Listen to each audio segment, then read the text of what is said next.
Donc, première des choses, j'ai envie de demander à Christian, notre microbiologiste aujourd'hui, est-ce que c'est vrai qu'on peut identifier la mérule à l'œil nu? Ben, je vais tenter d'y répondre. Oui. Vous allez voir que ça peut être un petit peu plus compliqué que ça. Euh, je vais juste arranger mon affaire ici. Donc, aujourd'hui, je vais tenter de vous expliquer en quoi ça consiste la mérule, puis par quel processus on doit l'identifier. Dans un premier temps, c'est peut-être important de comprendre c'est quoi de la mérule, qu'est-ce que ça désigne. Le terme mérule, dans le fond, c'est un terme familier là, qui a été utilisé pour désigner plusieurs types de champignons. Euh, Mérule viendrait de mérizo, qui veut dire fragmenter ou défaire en petits morceaux. Ce qui se rapporte à le type de pourriture que certains champignons causent dans le bois, là, qui va fendiller le bois en petits cubes. On appelle ça de la pourriture cubique d'ailleurs. Le terme a ensuite été accolé plutôt à l'aspect sinueux ou réticulé que peuvent prendre certains champignons. D'ailleurs, on appelle ça une forme méruloïde, une surface méruloïde. Aujourd'hui, il n'existe pas vraiment de définition ferme sur ce qui est ou n'est pas une mérule, mais ça réfère plus souvent qu'autrement aux champignons Serpula lacrymans, qui est la mérule pleureuse, et aux champignons qui lui sont similaires. Euh, Par le passé, le terme a été utilisé à tort ou à raison pour plusieurs types de champignons différents, puis il y a certaines de ces utilisations-là qui collent encore aujourd'hui dans certains ouvrages. On ne partira pas de débat aujourd'hui, mais tous s'entendent pour dire que Serpula lacrymans, Serpula immancioides et Serpula tinicola sont des mérules au sens physiologique, au sens morphologique et de par les capacités particulières que ces champignons-là ont. Par contre, c'est important de savoir que pour le Bureau de normalisation du Québec, pour la Société d'habitation du Québec, on élargit un peu cette définition-là pour inclure d'autres champignons qui sont proches, qui portaient avant le nom de Serpula aussi, mais qui s'appelle maintenant Meruliporia, et qu'on va considérer aussi dans ces documents-là et dans ce programme-là comme étant des mérules. Il y a d'autres champignons qu'on a appelés mérules aussi à travers le temps, qui ne sont pas du tout des mérules au sens de leur capacité ou même de leur morphologie, parce que dans certains cas, c'est des champignons qui ne ressemblent pas du tout à des croûtes, comme vous savez à quoi ressemble la mérule. Et donc, dans ces cas-là, l'utilisation de ce terme-là n'est pas vraiment, c'est pas vraiment un terme à utiliser pour désigner ces types de champignons-là. Maintenant, à quoi ça ressemble la mérule pleureuse? Si vous cherchez des images sur Google, vous allez voir plus souvent qu'autrement des croûtes épaisses orangées de mycélium, comme on voit ici. En plus, dans les images que vous allez voir, si vous faites une recherche Google, soit mérule pleureuse, soit Serpula lacrymans ou peu importe, vous allez souvent voir des choses qui ne sont pas nécessairement bien identifiées, comme ça ici, qui est probablement plus un coniophora, ou ça que ce n'est pas si mal, c'est probablement un Meruliporia. Fait que dans le grand groupe de ce qui peut ressembler à une mérule, ou Phlebia ici, qui n'en est pas une du tout. Donc, et ça que je ne sais pas c'est quoi, mais ce n'est pas de la mérule. Donc, en cherchant de l'information, ça se peut qu'en partant, vous tombiez sur de l'information qui n'est pas, disons, bien contre-vérifiée. En plus, en réalité, quand on cherche des images, on voit souvent des sporophores qui sont matures, des champignons qui sont matures, qui sont orangés, qui sont méruloïdes, comme on a décrit tantôt. Mais en réalité, dans le bâtiment, plus souvent qu'autrement, ce n'est pas sous cette forme-là qu'on va les voir, c'est plutôt sous une forme de croûte blanche ou grisâtre, qui peut avoir des colorations jaunâtres, à rosé, à violacé, surtout si ont été exposés à la lumière. Et même dans des cas assez extrêmes, là, où que le champignon a pu se répandre sur des grandes surfaces, probablement pendant longtemps, ben, on ne va pas nécessairement voir de sporophore dans tous les cas. Bref, le champignon, il peut prendre différents aspects selon sa phase de croissance puis les conditions qui sont environnantes. Le champignon va commencer par se développer dans une espèce de voile blanc là, qui peut ressembler à de la ouate très lâche ou de la barbe à papa. le champignon est translucide, là, peut être difficile même à distinguer là, quand on fait une inspection, quand il est à cette phase-là. Après ça, le mycélium va se densifier, va s'épaissir et va passer de blanc pur vers plus grisâtre avec les colorations dont je vous parlais, là, qui peuvent être jaunâtres avec des petites zones violacées. Après ça, le champignon, durant cette phase-là, le champignon va produire ce qu'on appelle des sirotes, qui sont des filaments d'if, qui sont une des particularités de la mérule pleureuse d'ailleurs, qui vont permettre à ce champignon-là de se répandre sur des grandes distances et d'aller chercher des nutriments et de l'humidité ailleurs pour nourrir son mycélium. Puis finalement, si les conditions le permettent, le champignon va devenir mature, va produire des spores, encore là dans le but de se répandre ailleurs, et c'est là qu'il va prendre sa coloration orangée brunâtre qu'on voit typiquement sur des photos qu'on pourrait chercher sur Internet. Maintenant que je vous ai dit tout ça, est-ce que vous pensez que vous seriez capable de reconnaître visuellement la mérule pleureuse sur ces photos-là? Puis, naturellement, il y a une attrape, bien sûr. Il n'y a aucune de ces photos-là, même si tout ça ressemble à de la mérule pleureuse, en tout cas à certaines formes qu'elle peut prendre, il n'y a aucune de ces photos-là qui correspondent à un mycélium de mérule pleureuse.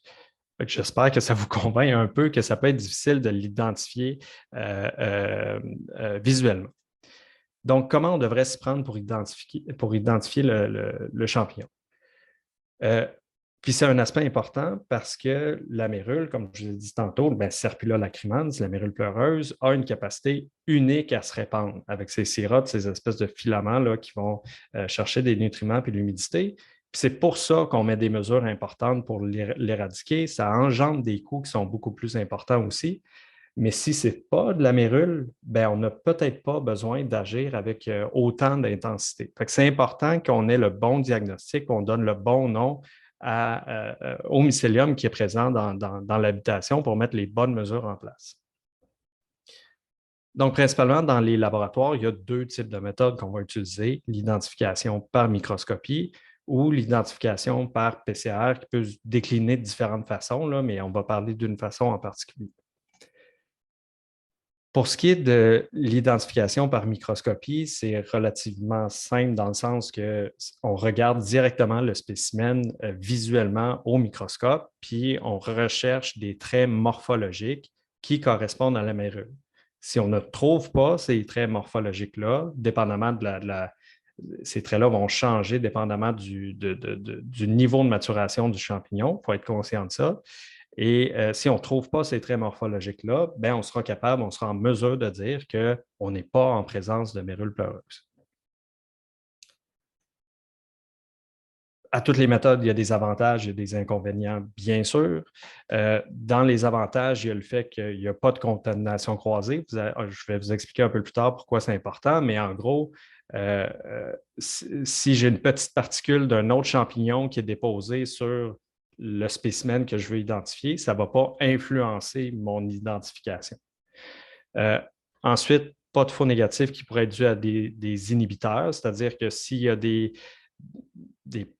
molécules chimiques ou peu importe qui sont présentes sur le spécimen, encore là, tant que je suis capable de le voir visuellement, ça ne va pas m'empêcher de donner un résultat. Oui, par contre, le champignon peut être tellement dégradé qu'on n'est pas capable d'identifier, donc on ne sera pas capable de conclure, mais on ne dira pas faussement que l'échantillon est négatif à la mérule pleureuse.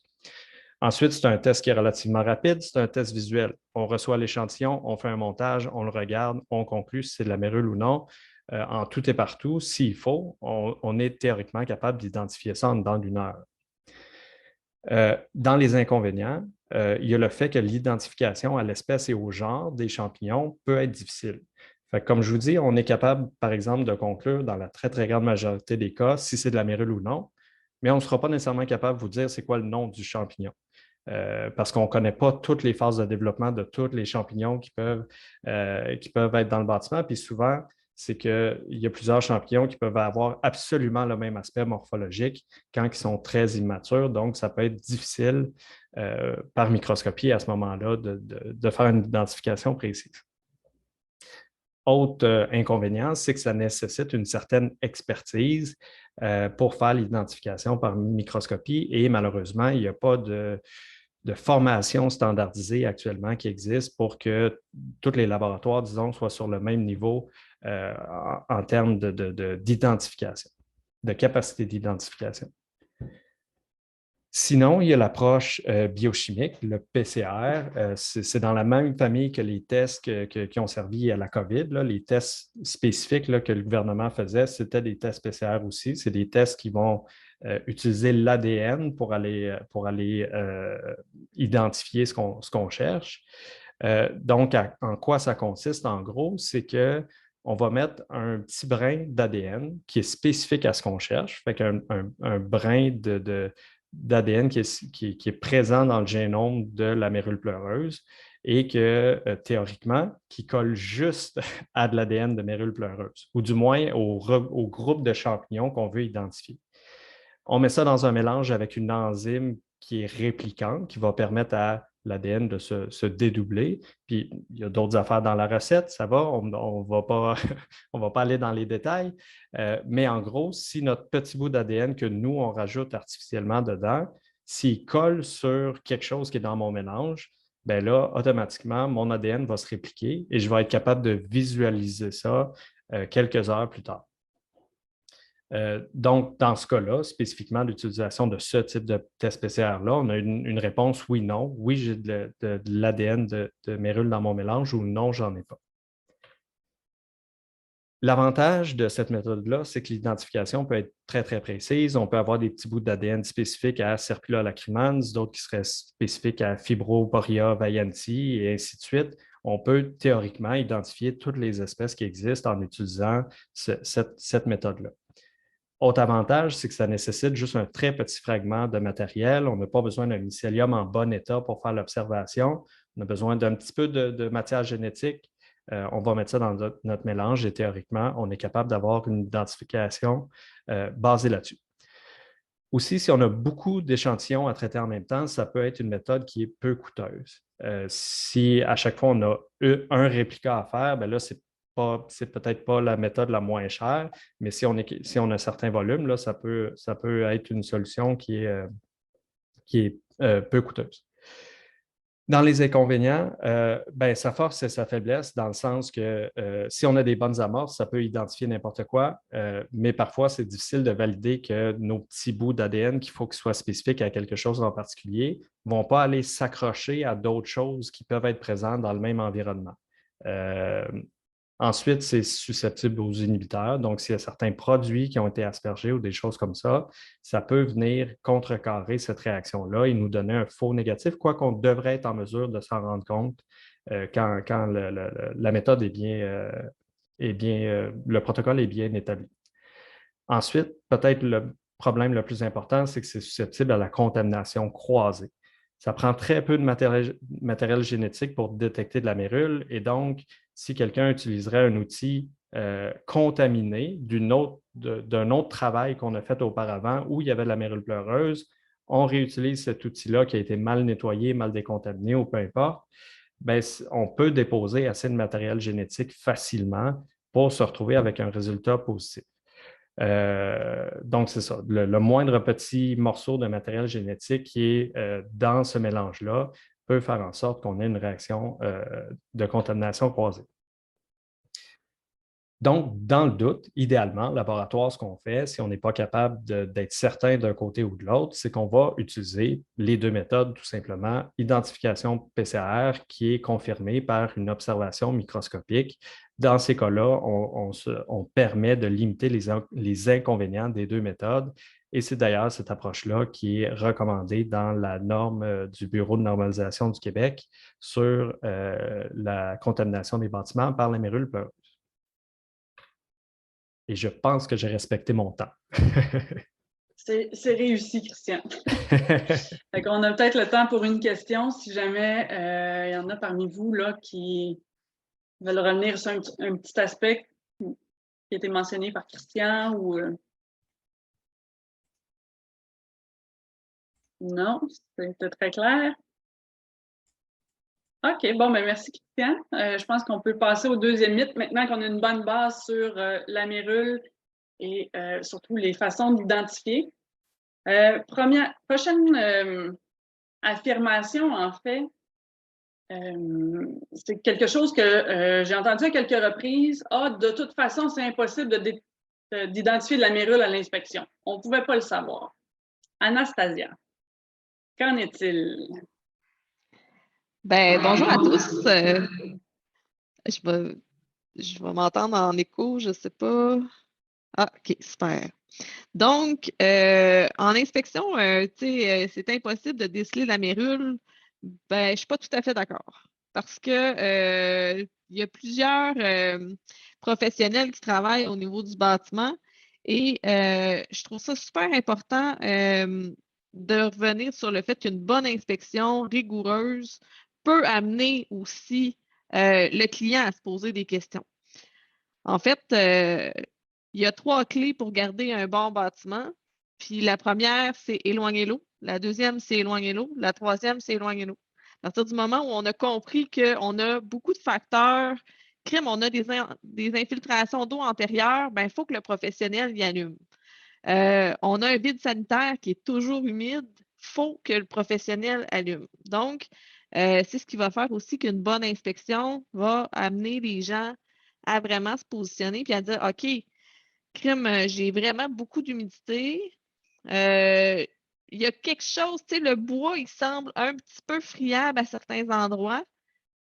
Mais je trouve que juste faire un prélèvement en inspection puis l'envoyer en laboratoire, on peut avoir des surprises. Donc, est-ce qu'on peut pas le voir en inspection parce que c'est vraiment dans les murs? Oui, il peut y avoir des causes comme quoi qu'on ne verra pas. Ça va être relié à des causes sous-jacentes. Mettons, je donne un exemple. On a un revêtement extérieur, on a un pare intempérie qui est un Tyvek. Ensuite, on a l'ancien Tyvek qui n'a pas été retiré, là, le carton fibre. Donc, ça va faire aussi que l'humidité va s'emmagasiner dans les couches du bâtiment, dans l'ossature, puis qu'on ne le verra pas nécessairement. Mais au-delà de ça, si on a un vide sanitaire, puis qu'on sait qu'il y a de l'humidité, puis dans le fond, tout dépendant du spécialiste qu'on va engager, ben souvent, on va voir des signes. Les bâtiments vont nous parler, les bâtiments nous disent ce qu'ils ont à nous dire vraiment. On est dans un vide sanitaire, on a 5 sens, on a des odeurs un peu plus âcres. Ben, ça, c'est des choses qu'on peut allumer. Je dirais aussi que visuellement, si le bois est strié, si le bois, on voit qu'au tournevis, il est plus friable ou on voit que il n'est pas aussi ferme que normalement il devrait l'être, puis que les veines sont détendues ou sont ouvertes dans le bois, ben, ça peut être un indice qu'on a de la pourriture ou on a quelque chose qui va se cacher. Fait que, souvent, de dire on ne verra pas ça en inspection, ben, je ne suis pas tout à fait d'accord. Il suffit vraiment d'amener un questionnaire, On a la déclaration du vendeur, mais quand on a la personne qui vend une propriété ou quand on a le propriétaire du bâtiment, te souviens-tu s'il y a eu un dégât d'eau? Oui, oui, oui, j'ai eu un dégât d'eau il y a 3 ans, mais on l'a réparé et c'est plus là. Fait que si jamais, dans le fond, il y a eu un dégât d'eau, que ça a été maltraité, puis qu'après ça, on a une autre fuite, bien, ça se peut que le champignon était déjà là, qu'il soit latent, puis qu'il recommence. Mais, règle générale, quand on a un bon questionnaire, puis quand on fait vraiment une analyse de nos signes du bâtiment, bien, on est capable de voir si on peut avoir des problèmes sous-jacents. Fait que moi, à toutes les fois que je vois un bâtiment, on me dit c'est normal, tous les sous-sols sont humides, j'ai un déshumidificateur.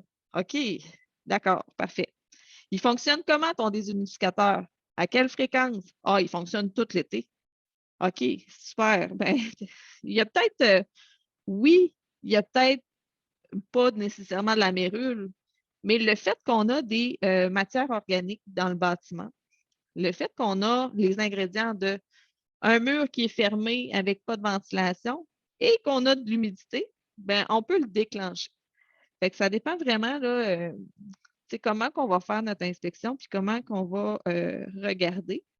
Puis, souvent, on a des endroits qui sont plus propices. On va voir au niveau entre toits. C'est sûr que si on fait une inspection ou qu'on est dans un bâtiment, puis on le regarde comme ça, ben, ça se peut très bien qu'on ne voit pas nécessairement les indices de la moisissure ou autre. Si on ne se fie pas à nos 5 sens comme inspecteur non plus, ben, tu sais, je ne dirais pas de goûter, là. On va se garder une gêne, mais en fait, toucher à nos composantes, de piquer, de sentir, de voir, puis d'entendre ce que les gens vont dire au niveau du bâtiment. C'est un bâtiment qui n'a pas été chauffé, ben, on va avoir emmagasiné de l'humidité. Elle peut savoir loger. On a une fuite de la toiture qui n'est pas décelée, ben, ça aussi, ça peut être caché. Mais éventuellement, règle générale, si on se promène sur un toit ou on est en abord d'un toit, ben, on est capable de voir, OK, ici, le bardeau il est endommagé. On va porter une attention plus particulière à l'intérieur. Maintenant, il y a plus d'outils qui nous permettent aussi de faire des inspections en profondeur. Donc, il y a la thermographie. Fait que, on a un doute, on peut dire, eh ben, cherche des causes d'humidité. Fait en thermographie, normalement, on peut la faire de jour, puis on va chercher l'évaporation dans les matériaux. Fait que, oui, il y a des places où ça peut être caché parce qu'il n'y aura plus d'eau dans les murs, il n'y aura plus la cause initiale. Mais je pense que si on a une cause qui est active ou de l'eau active, ben le bâtiment, souvent, il va nous le dire. Là, il va avoir des décolorations, il va avoir. Fait que moi, ce que j'aime beaucoup dire à mes gens, trouve la cause. Oui, c'est correct d'ouvrir le mur, puis d'enlever de la moisissure. C'est pas juste de l'eau de Javel. De un, on en a parlé, moi, plus Christian, à un moment donné, mais l'eau de Javel n'est pas nécessairement le meilleur traitement. C'est un mythe, ça aussi, mais pas nécessairement pour la mérule. Puis, tu me corrigeras si je me trompe, Christian, là, je suis en train de faire une vague, mais je pense que la mérule s'active avec l'eau de Javel. Ça se peut-tu? Ouais, hein? Oui, absolument. Donc, à éviter, s'il vous plaît. Mais, tu sais, souvent, de trouver la cause, d'aller investiguer un petit peu plus que juste, ah, ben, crime, j'ai une décoloration. J'ai une décoloration où? Comment ça s'est passé? Comment ça fait de temps aussi? Puis ça va être des choses qui vont nous indiquer qu'on peut avoir des problèmes. Fait que non, on ne verra pas que que ça va être la mérule au premier regard en disant ah, j'ai un champignon un peu avec des filaments. Mais le but, c'est de faire un prélèvement, puis c'est aussi de dire à notre client non, tu ne laisses pas ça comme ça, puis on va aller plus loin. Mais c'est sûr que si jamais la maison, on veut acheter rapide puis qu'on ne se donne pas les outils non plus, ben c'est sûr qu'on ne le verra pas. Fait que moi, j'ai comme tendance à dire aux gens, si tu t'es pas bien préparé puis que tu es hyper à la course, ben ça se peut qu'on passe à côté de quelque chose. Mais règle générale, euh, il y a des super, il y a des super professionnels, il y a des gens qui sont hyper vigilants. Puis que quand on va regarder le bâtiment, on va avoir un recul, puis on va être capable de faire comme non, ici, il y a quelque chose. Souvent, on a comme un sixième sens au niveau du bâtiment, en lien avec l'âge, en lien avec l'autoconstruction. C'est toutes des questions qu'on est capable d'aller chercher pour faire OK, ici, mon bâtiment a été fait par quelqu'un qui ne connaît pas la construction. Fait que ça peut nous amener un indice qui peut avoir des problèmes. Mérule ou autre, moi, j'ai déjà ouvert des murs extérieurs avec dans le fond, c'est une maison de 1930. On a un mur plein en planche. On a le carton fibre pour l'ancien par intempérie. On a un nouvel en intempérie. Ça l'a bloqué. Puis, on voyait des filaments. Donc, il y avait de la pourriture. L'ossature est en train de se détériorer. Ou dans des vides sanitaires, Ben, c'est normal, il rentre de l'eau.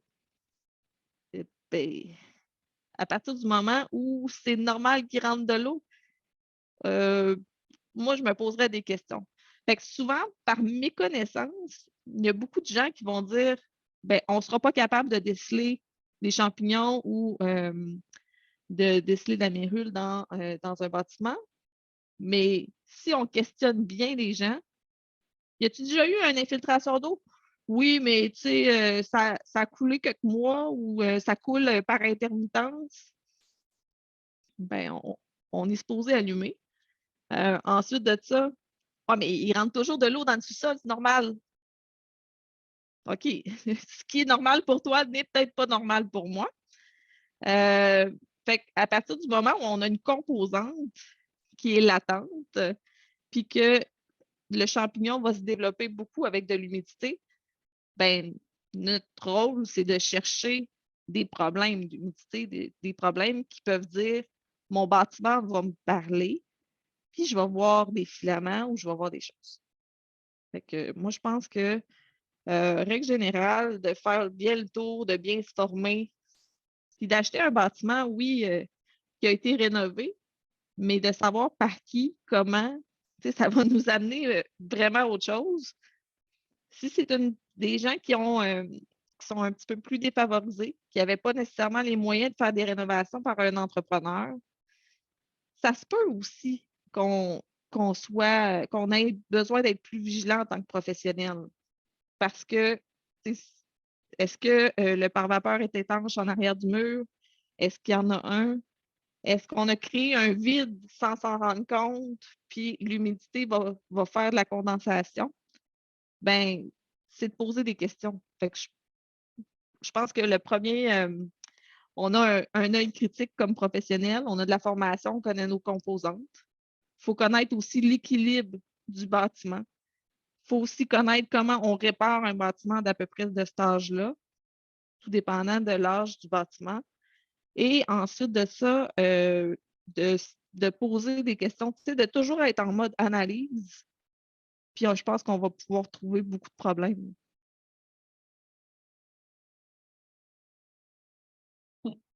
Oui, mais j'aime bien, Anastasia, l'image que le bâtiment nous parle, puis il faut savoir le comprendre, le lire. À défaut d'être capable de le faire soi-même, on s'entoure de professionnels qui, eux, sont habilités à le faire. Pour justement, là, parce que, tu sais, peut-être à l'inspection, on ne va pas chercher exactement le champignon, ça serait trop pointu, évidemment, mais c'est des conditions de développement du champignon qu'on va chercher. Merci beaucoup pour ça. Est-ce qu'on a des participants qui ont une question ou deux au niveau de l'inspection, le déroulement ou... Donc, prochain mythe, en fait, c'est pour Pablo. En fait, ça, je dirais qu'on l'entend plus, disons, sur le terrain, là, entre les gens. Ben, si c'est un bâtiment contaminé, il va être automatiquement démoli ou même tu mets le feu dedans. Dans le fond, on va le brûler. Est-ce que c'est ce qui se passe en réalité au Québec avec nos bâtiments contaminés? C'est un super mythe. Brûler un bâtiment au Québec, ce n'est pas vraiment une option qui est retenue. De par ailleurs, dans certaines années, certains temps, on disait ah, les pompiers vont venir en fin de compte, puis ils vont tout brûler, ils vont faire un exercice de feu, comme ça, je n'aurai pas besoin de me questionner sur ce qui va arriver avec la mérule dans la maison ou quoi que ce soit. On a entendu, on a vu, oui, c'est arrivé. Est-ce que c'est légal? Les municipalités ont le droit d'exercer leur propre loi sur un territoire, sur leur territoire concernant que ce soit un feu de campagne, que ce soit un feu d'exercice ou quoi que ce soit, mais il n'y a rien dans la loi qui est écrit qui dit que c'est légal, on peut le faire à toute bonne escience, ce n'est pas là. Premièrement, on a un problème avec l'environnement. Quand on brûle quelque chose, on émane des polluants, on brûle des plastiques dans une maison, on brûle un paquet de matériaux qui sont nocifs. Et en plus, quand on fait un exercice de feu, ben, un feu attire l'eau, il faut l'arroser, il faut l'éteindre à un moment donné. Donc, tous les polluants vont, eux, être absorbés par l'environnement, par les cours d'eau.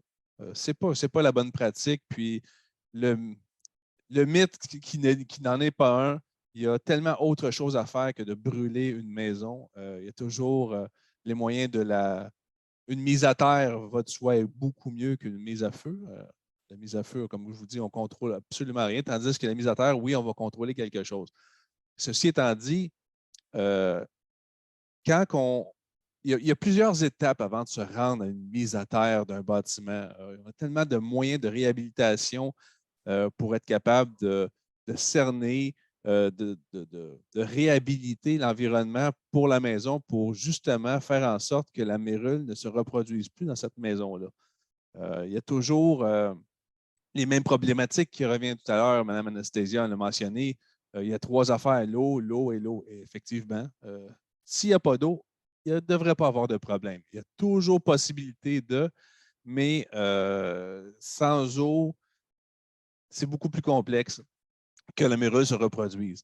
Il y a toujours des facteurs qu'on va dire, il y a un client qui va amener des bûches de bois qu'il a ramassées dehors, qui va mettre dans son garage, puis ça passe 1 an ou 2 là, il y a un petit peu d'humidité. Et il se peut que la mérule se développe dans certains garages à cause que justement, il y en avait sur une bûche de bois, puis elle s'est développée, puis là, on va aller travailler dans ce secteur-là. Maintenant, la décontamination qu'il faut faire pour être capable de ne pas justement mettre à terre ou mettre le mythe du feu dans une maison, c'est toujours de partir par la base. Bon, la problématique vient de où? On va faire l'analyse. Le programme d'intervention, justement, de Mérule Québec est là-dessus. Il y a un protocole à suivre, puis le protocole va être établi par des professionnels. Ceci étant dit, quand le professionnel a fait une visite, qui a établi son protocole, son diagnostic, que c'est vraiment de la mérule, comment il veut procéder pour tout ça. L'expert en bâtiment, par la suite, va arriver et il va dire, bon, maintenant, qu'est-ce qui est atteint? Est-ce qu'on parle d'une contamination de niveau 1, 2 ou 3? La mérule comme telle, elle est à quel endroit? Elle se trouve dans un vide sanitaire, dans un mur, dans une toiture? Tout ça va faire en sorte que l'ampleur des dégâts peut être contrôlée à certains moments. Si on prend par exemple un vide sanitaire, on prend un vide sanitaire qui est vraiment sur la terre, on n'a pas de pare-vapeur au sol, et puis qu'on aurait une vieille maison, disons que comme Mme Anastasia tout à l'heure, une maison des années 1930 avec un mur de moellon au sous-sol, pas de système de captation des eaux à l'extérieur, on commence à avoir un petit problème à l'intérieur au niveau des contrôles des eaux de ruissellement. La mérule s'est développée. Il y a des travaux à effectuer. Maintenant, quand on effectue ces travaux-là, il faut faire en sorte d'être capable de faire la différence entre trouver ce qui a été abîmé par la mérule et il ne faut pas se cacher que des anciennes maisons ou des maisons avec des vides sanitaires qui ne sont pas j'appelle ça contrôlés, donc ils ne sont pas que l'eau rentre à l'intérieur à chaque printemps, puis qu'on a des déshumidificateurs qui fonctionnent 24 sur 24. On dit, ah, mon humidificateur fonctionne, il n'y a pas de problème, je vais changer l'eau de temps en temps. On a une problématique, il ne faut pas fermer les yeux, il ne faut pas dénier tout ça.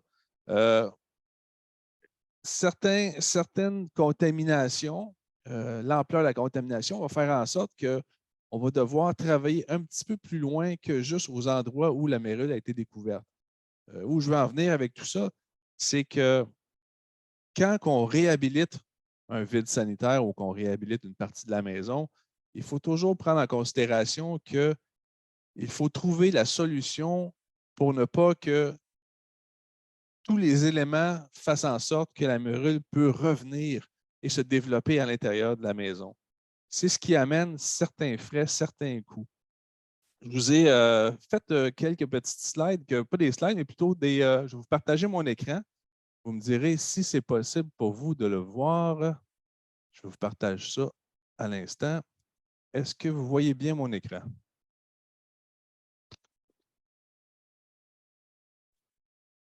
Est-ce que Marianne... On ne le voit pas. Non?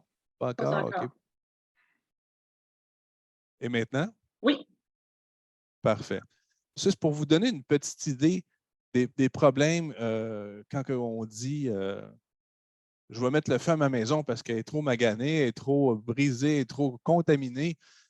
C'était une maison ici qui avait une problématique dans le vide sanitaire. Les parties en brun que vous voyez là, ça se trouve être toute la zone de contamination qui avait pour problématique que toutes les solives de plancher étaient contaminées par la mérule. Ceci étant dit, le plancher est contaminé, toute la mérule, elle, avait commencé à pouvoir monter par le sous-plancher et ensuite commencer à s'intégrer dans les murs. La partie qu'on voit là est une contamination quand même à une certaine étape qu'on pouvait contrôler et qu'on pouvait améliorer, réhabiliter. Par conséquent, ce qui fait venir la mérule à cet endroit précis-là, c'était l'eau qui descendait de la montagne et qui venait frapper directement sur le mur de moellon qui était à l'arrière du mur, à l'arrière de la maison. Pour ce faire, bien, pour empêcher l'eau de venir frapper la maison, on avait dessiné un drain tout à l'arrière et sur le côté pour que l'exutoire soit vers l'avant de la maison. Maintenant, ces travaux-là, ce que ça nécessite, c'est qu'on doit maintenant enlever tout ce qui est contaminé dans le vide sanitaire. Donc, il fallait enlever la terre. Puis quand on commence à enlever de la terre, un 6 à 8 pouces de terre, qu'est-ce qui arrive? Bien, c'est que toutes les assises de la maison ne sont plus fonctionnelles. Souvent, dans ce type de maison-là, les assises, on parle de rondins qui sont accrochés sur un bloc de béton, qui sont mis par certaines personnes avec un marteau pour le rendre serré. Bref, quand on fait une réhabilitation, il faut partir du point A et se rendre au point B. Malheureusement, ceci entraîne des coûts, toujours des coûts. Pour décontaminer le sol, il faut que je l'enlève. Donc, pour l'enlever, il faut que je fasse un maintien de cette structure-là. La contamination n'est pas si grande que ça dans la maison. Elle se passe au niveau du plancher. Par contre, pour être capable de réhabiliter cette section-là, il a fallu qu'on fasse un design spécifique. Donc, on s'est dit, on va commencer par aller isoler tout de l'extérieur. On va empêcher l'humidité de rentrer. On va préparer le tout. On va mettre un pare-humidité au sol. Jusqu'à là, tout y arrivait. Tout était comme possible encore pour la maison. Jusqu'à temps que, quand on commence à regarder les coûts de construction, le concept est bon, le concept fonctionne, mais il y a des coûts à tout ça. Donc, au niveau de l'excavation, puis des matériaux utilisés, ça fait en sorte que les coûts ont commencé à exploser. Maintenant, je vais vous montrer une autre partie qui a été possible de réhabiliter sans être capable, sans nécessiter une mise à terre. Encore une fois, les parties que vous voyez en rose ici sont des parties contaminées par la mérule. La problématique, encore une fois, toujours l'eau et l'eau. C'est vraiment le problème qu'on a eu dans les deux derniers que vous venez de voir, les deux derniers événements. Et puis, ce qu'il faut en faire, bien, il faut être capable de les traiter. Donc, on a amené des solutions, on a amené des plans, on a amené la correction au bâtiment, on a créé des systèmes de bassins de captation pour être capable d'aller chercher la crue des eaux, les eaux de ruissellement. Au printemps, l'eau montait beaucoup dans la maison sans être capable, même avec les drains, de la capter. La nappe était trop haute. On a réussi aussi à faire l'isolement de l'extérieur. On a enlevé les murs de moellon. On a bâti des nouvelles fondations à l'arrière, là où on avait des problématiques. Et puis, juste un petit instant, je vais un petit peu trop vite dans mes dires. Et on a fait refaire aussi toute la stabilité du mur de la maison. Ce qui fait en sorte que quand on a additionné tous les coûts, ça fait des montants quand même assez importants. Maintenant, avec le programme d'intervention résidentielle, certains coûts sont absorbés et puis la différence, c'est le propriétaire qui les a mis à ce moment-là Le propriétaire venait faire beaucoup de rénovations sur la maison, puis il ne pouvait pas commencer à comprendre qu'il dit, premièrement, ça a été une de ses premières questions, je ne mettrai pas le feu dans ma maison. Non, ce n'était pas le cas. Il y a toujours moyen de la réhabiliter. Et cette réhabilitation-là a été faite avec succès. Maintenant, il y a comme je vous dis, il y a toujours des coûts rattachés à ça. Puis, ce qui fait en sorte que certaines maisons, comme celle que je vous ai présentée en premier, malheureusement, c'est une mise à terre qu'on a dû faire parce que les coûts étaient beaucoup, beaucoup, beaucoup trop élevés. Et puis, la contamination était trop grande dans la maison. La contamination de mérule, il faut bien faire la différence entre la contamination par la mérule et la contamination par certaines autres moisissures qui sont déjà présentes dans la maison. Ça va de soi que le programme d'intervention avec lequel qui est offert pour les gens au Québec, on est là pour réhabiliter les bâtiments aux prises avec la mérule jusqu'à un certain point. Maintenant, si on a de la moisissure existante qui est là depuis belle lurette, que les murs sont affaiblis, que la moisissure a pris la structure en main, mais qu'il n'est pas de la mérule. Les travaux de mérule vont s'arrêter là où la mérule est, malheureusement, puis ce qui devrait être fait pour tout ce qui est autre que la mérule va être un mandat séparé, un mandat différent. Donc,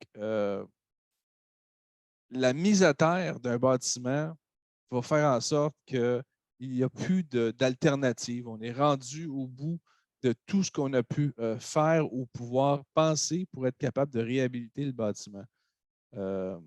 Malheureusement, ce n'est pas un mythe de mettre une maison à terre vu qu'il y a de la mérule à l'intérieur, mais il y a toujours moyen d'aller beaucoup plus loin, d'être capable d'aller réhabiliter le tout et de trouver les solutions pour empêcher la progression de la mérule dans un avenir. On s'en départit dans un premier temps, deuxième temps, on réhabilite, et troisième temps, le tout devrait se faire comme si la mérule n'aurait jamais été là.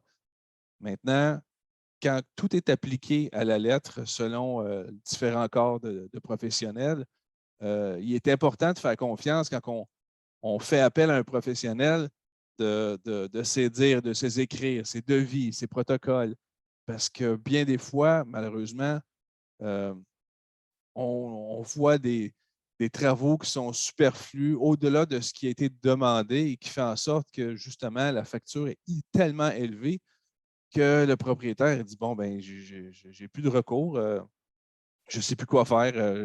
Est-ce qu'on met le feu dedans? Est-ce qu'on la démolit?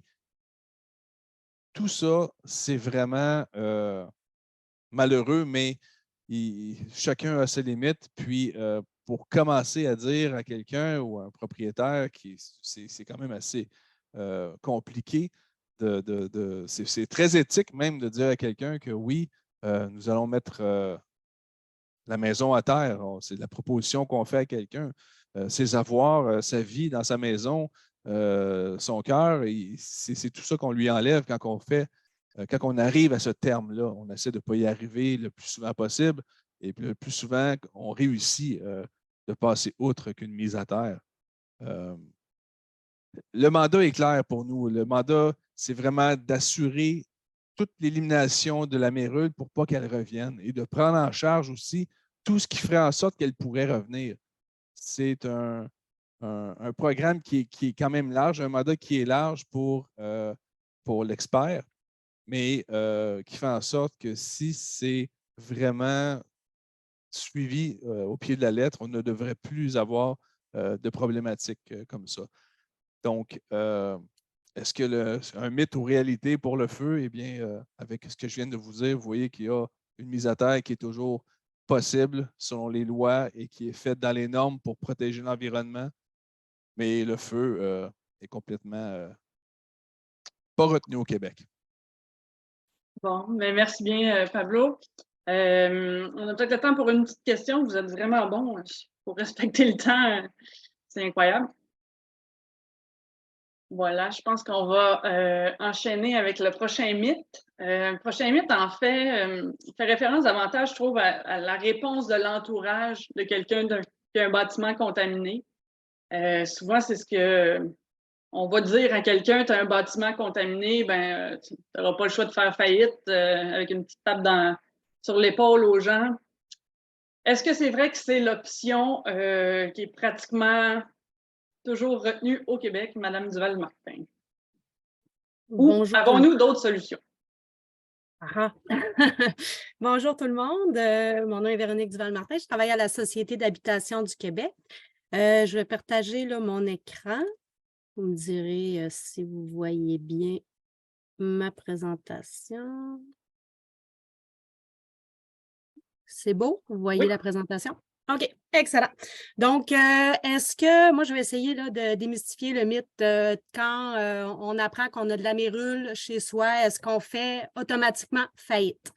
Dans ma présentation, je ne donnerai pas des trucs pour ne pas faire faillite, ni des conseils financiers parce que mon expertise ne va vraiment pas à ce niveau. Là. Je risque de vous induire en erreur, mais je vais vous parler d'un programme d'aide financière qui a été mis en place par le gouvernement du Québec pour justement venir donner un coup de main là, aux propriétaires qui découvrent que leur bâtiment est contaminé par la mérule, puis les aider à faire les travaux pour retrouver un milieu de vie sain.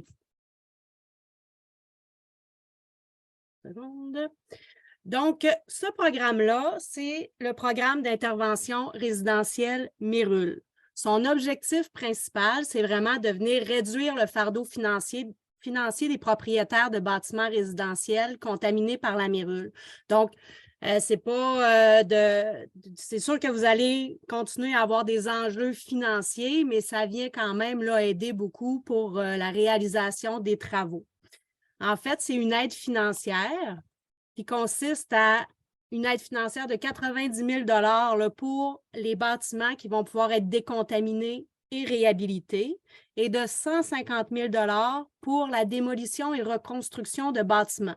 Donc, on a entendu parler tantôt, là, quand on parle de décontamination, c'est vraiment, on enlève toute trace de mérule, on s'assure qu'il n'y en a plus.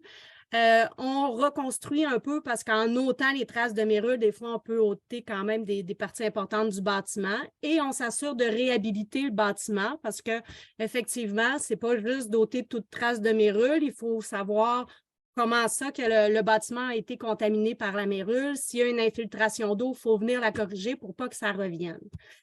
Mais dans certains cas, la décontamination, elle peut être quand même très, très, très importante au moment où elle est découverte et la réhabilitation du bâtiment peut coûter extrêmement cher. Fait que dans certains cas, il peut effectivement avoir de la démolition et de la reconstruction.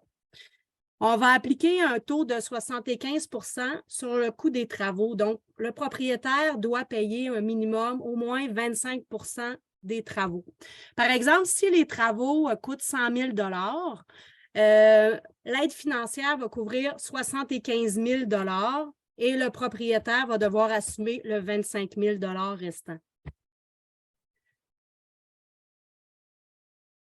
Si je reviens un petit peu en arrière là, au niveau de quand le programme a été créé, c'était au départ un projet pilote. Donc, un projet pilote qui avait deux objectifs principaux.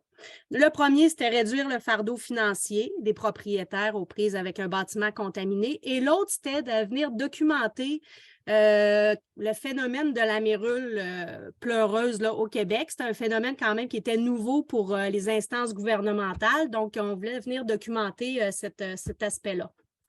Les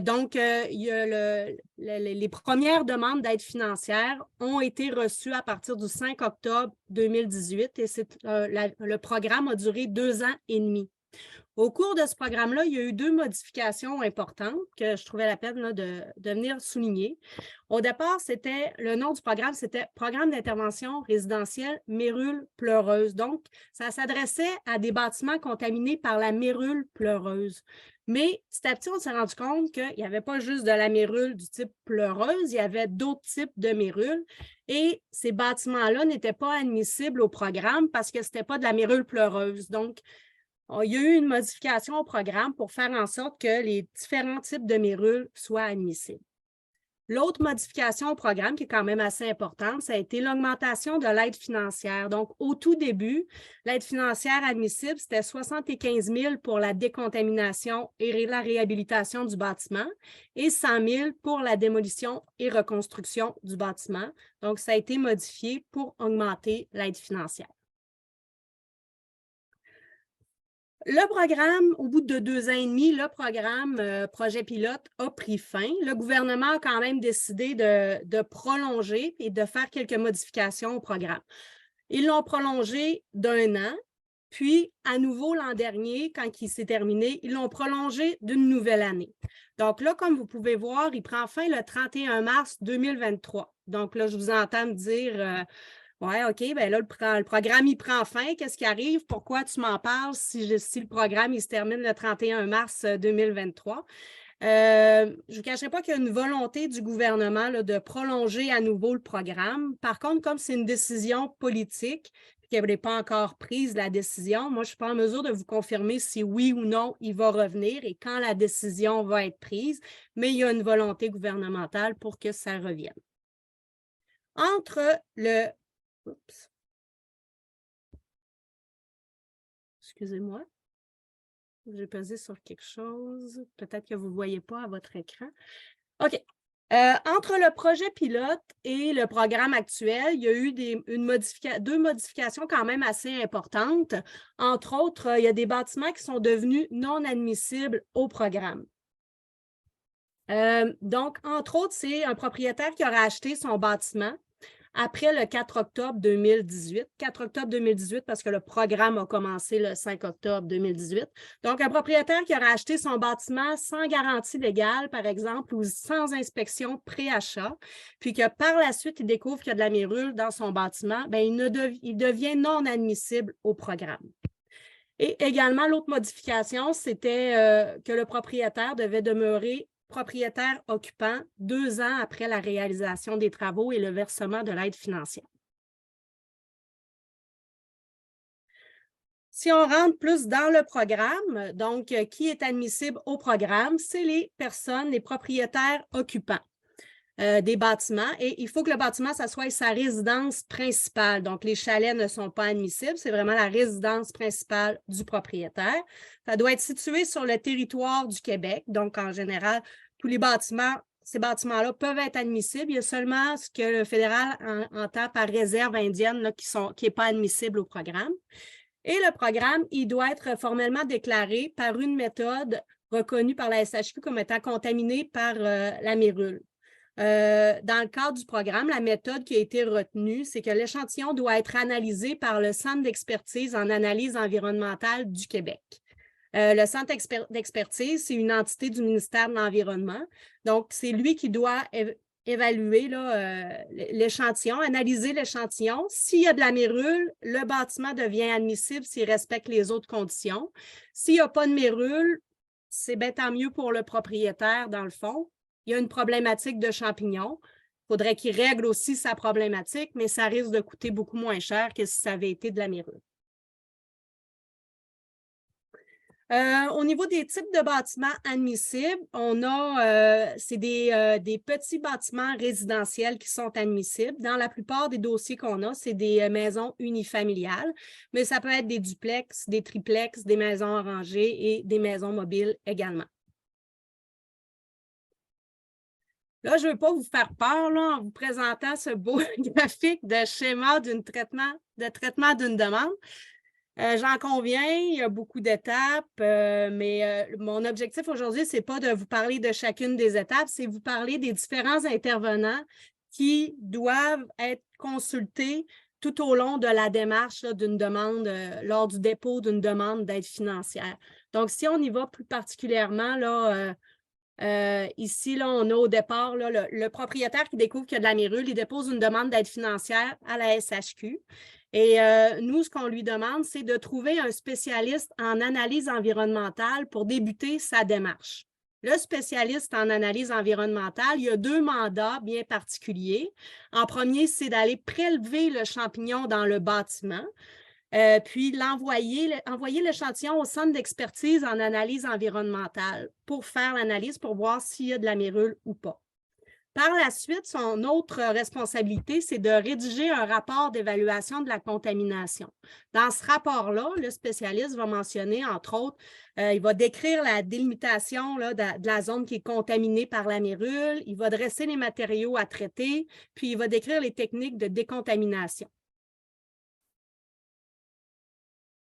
Par la suite, une fois que le propriétaire a reçu son rapport d'évaluation de la contamination puis qu'il l'a envoyé à la SHQ, on l'analyse. Si tout est beau, on lui dit « Maintenant, la prochaine étape, c'est de te trouver un spécialiste en bâtiment. » Le spécialiste en bâtiment qui va devoir rédiger un devis technique. Donc, la responsabilité du spécialiste en bâtiment, c'est faire l'inspection du bâtiment, c'est de déterminer les causes de la contamination parce qu'il faut également aller travailler là-dessus. Et il doit rédiger un devis technique dans lequel il va faire la description des travaux de décontamination et de réhabilitation. Et si jamais il en vient à la conclusion que ce n'est pas possible de réhabiliter et décontaminer le bâtiment, c'est ce spécialiste-là qui va écrire, qui va mentionner dans son devis qu'il faut démolir, qui va recommander de démolir le bâtiment. Parfois aussi, il peut y avoir d'autres expertises là, qui peuvent être requises. Supposons un ingénieur là, au niveau de la structure du bâtiment. C'est le spécialiste en bâtiment qui va recommander au propriétaire d'aller chercher une expertise supplémentaire. Une fois que le devis technique a été rédigé, envoyé à la SHQ, là, on demande au propriétaire de partir à la recherche de soumissions. Donc, nous, notre exigence, c'est au moins 2 soumissions pour avoir des prix compétitifs, mais le propriétaire peut aller en chercher davantage là, également. Et puis, une fois qu'il a obtenu ces 2 soumissions, il nous les fait parvenir. Et si tout est beau, nous, pour calculer le montant de l'aide financière, on va prendre le plus bas montant, donc la plus basse des 2 soumissions. Et dans le calcul de l'aide financière, on va inclure le montant de la plus basse des 2 soumissions, le coût du prélèvement du champignon et son identification au centre d'expertise. On va tenir compte aussi de l'hébergement temporaire pendant la réalisation des travaux, des frais de transport, d'entreposage, nettoyage et des biens meubles.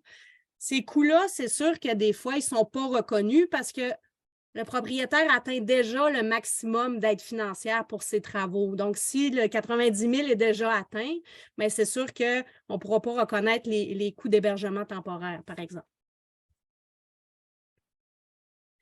Une fois qu'on a reçu, qu'on a fait le calcul de l'aide financière, là, c'est une étape très importante parce qu'on délivre le certificat d'admissibilité. Ce document-là, ça vient confirmer au propriétaire son montant d'aide financière et que ce montant-là est réservé pour son dossier. Puis, ça lui dit également, vous pouvez faire débuter les travaux. À partir de maintenant, vous pouvez contacter votre entrepreneur, les travaux peuvent débuter. Le propriétaire, il a 12 mois pour faire réaliser ses travaux. Et en cours de travaux, on peut faire des paiements de factures pour des travaux réalisés. On ne fera pas de paiement de facture pour des acomptes qui sont déposés à l'entrepreneur pour l'achat de matériel. C'est vraiment lorsqu'il y a des travaux qui sont réalisés. Pendant la durée des travaux, on peut verser jusqu'à 50 de l'aide financière admissible et l'autre 50 %, c'est à la fin. Par exemple, si un propriétaire est admissible à 90 000 $ en aide financière, pendant la durée des travaux, on peut verser jusqu'à 45 000 $ et l'autre 45 000 $, ça va être quand on va recevoir la facture finale et quand les travaux vont être terminés. Et par la suite, le propriétaire va devoir demeurer 2 ans dans sa résidence. En ce qui concerne, tantôt, je vous parlais là, du rapport d'évaluation de la contamination et du devis technique. Ça engendre des coûts également, mais ces coûts-là ne sont pas inclus dans le calcul de l'aide financière. On ne les calcule pas dans le 90 % ou dans le 90 000 ou le 150 000, par exemple. Et on n'applique pas un taux d'aide de 75 % non plus. Donc, le rapport d'évaluation de la contamination, on va le rembourser au propriétaire à partir du moment où on confirme que le dossier est admissible. Et le devis technique, on va le rembourser à partir du moment où on envoie le certificat d'admissibilité au propriétaire. Là, ça fait une présentation quand même très rapide. Là.